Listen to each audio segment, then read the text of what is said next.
Phone typing case पर रद्दअमल जाहिर करते हुए कल्वा-कुंटला की कविता ने कहा कि साबिक़ वज़ीर अलावा बीआरएस के सरबराह के चंद्रशेखर राव को वाज़ेह करना चाहिए कि एसआईटी की पूछताछ के दौरान क्या बातचीत हुई। उन्होंने कहा कि 2 साल गुजरने के बावजूद तहक़ीक़ात किसी नतीजे पर नहीं पहुँचे, इसलिए जाँच में तेज़ी लाई जाए और कसूरवारों को सज़ा दी जाए। कविता ने कहा कि एसआईटी तहक़ीक़ात पर तनक़ीद मुनासिब नहीं है और अगर इन्हें तलब किया गया तो वो एसआईटी के सामने पेश होंगे। उन्होंने शुबा जाहिर किया कि इनका और इनके शोहर का फ़ोन टाइप किया गया। उन्होंने मुतालबा किया कि फ़ोन टाइपिंग केस की मुकम्मल और शफ़ाफ़ तहक़ीक़ात की जाए। బ్రదర్ మన ఏం జరిగిందో నాకు తెలియదు. చట్టానికి ఎవరు కూడా అతీతులు కాదనడానికి మాత్రం మనము ఆలోచన చేసుకోవాలి.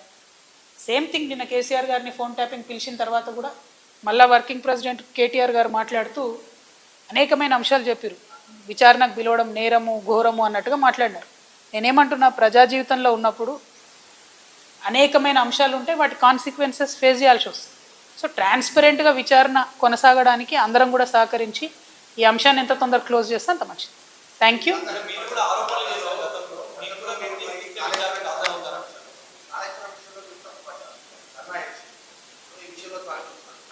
నేనేం తప్పు పట్టట్లే. నేనేమంటున్నా, వారు మాట్లాడిన మాటలు చూడండి. ఎట్లా అయితే మంచోడైనా చెడ్డోడైనా మేము చెప్పిన వాళ్ళకే ఓటేయాలన్నారో అసలు మమ్మల్ని విచారణకే పిలవద్దు అన్నట్టు మాట్లాడుతున్నాం.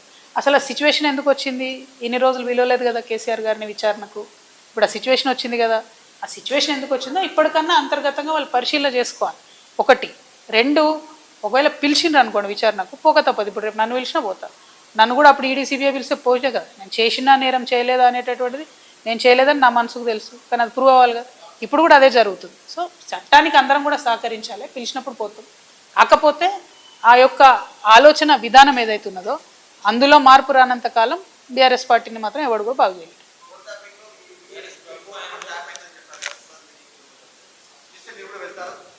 తప్పకుండా చట్టానికి సహకరిస్తాం కదా. చట్టానికి సహకరించకుండా ఎందుకుంటాం? వెళ్తాం. ఓన్లీ థింగ్ నేనేమంటున్నా అంటే, కాంగ్రెస్ గవర్నమెంటు గుంటనక్కగతోని కంప్లీట్గా మ్యాచ్ ఫిక్సింగ్లు ఉన్నారు కాబట్టి వాళ్ళు దీన్ని కంక్లూడ్ చేయరు. నిజమైన నేరస్తులు బయటకు వస్తారని నేను అనుకుంటలేను. ఏదో టైంపాస్ చేసి ఇప్పుడు మున్సిపల్ ఎన్నికలు 10-11 రోజులు హడౌట్ చేసి వదిలేస్తారేమో అనేటటువంటి ఆలోచన నాకున్నది. కాబట్టి Congress has to prove if the government is transparent, if they are serious, investigation should go forward. ఏడబోతుంది 2 ఏళ్ల నుంచి?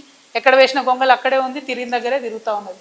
సో స్టాండ్ వేసి సైకిల్ దొక్కినట్టు ఉంది పరిస్థితి. అట్లా కాకుండా కంక్లూడ్ కావాలని కోరుతున్నాను నేను.